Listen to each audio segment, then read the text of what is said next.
I have made it clear to the Israeli leadership that I do not support their expansionist ideas. The indigenous people of that land have rights that cannot be ignored.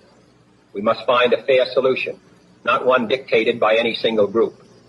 Accept an agreement with Iran that just calls for further talks on the uranium, or is the only option you provide one for? I would for some of it, because it's a memorandum of understanding for speed. And one of the things that will happen is the strait will open immediately, but it's got to be perfect. I'm not going to do this. I didn't do this to get a crummy agreement. The worst agreement ever signed was by Barack Hussein Obama. What a horrible agreement that was. It was a setback for this country, for the whole world. The Middle East would have blown itself up. No, I would like to have the countries we were talking about, with Saudi Arabia, UAE, Qatar, and the others, we'd like to have them immediately join and Steve Witkoff is working on that with Jared and some others, but would like to have them join the Abraham Accords. It'll be historic if they do it. And I think they owe that to us, to be honest. I think, because that really would be a tremendous sign.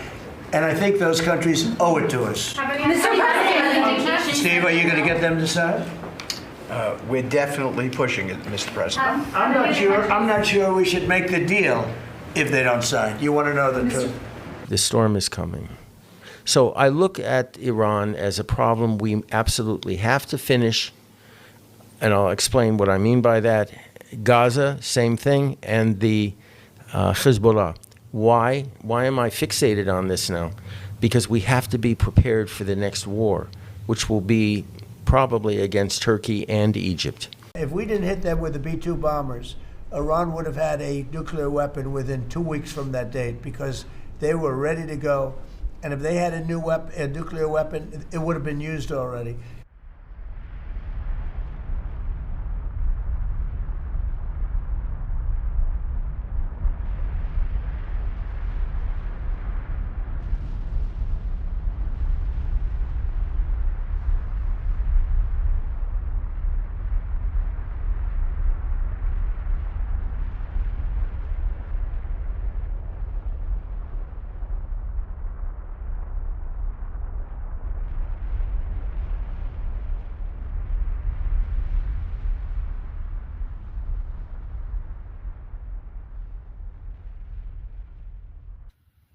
Dean Ryan here for a World War III update.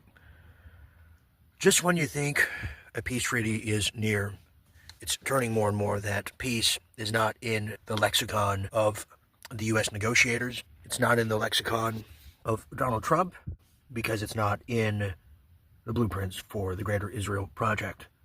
So that's where we are. The United States is being held hostage. We're being held ransom and being forced into this conscription of a League of Nations here, into a World War III that nobody wants, from the American people and from the innocent Iranian people and those in Israel who don't want this. But here we are. And there's nothing more evident that America is under attack than another explosion here in California. Everywhere in the presence of Orange County today, as evacuees come back into their homes, everybody's scared because of the toxins in the air. And as that's happening, another explosion happens. Multiple. We're getting to that point now where people are now questioning, is it time for the new American Civil War? It ain't dark yet, but it's getting there.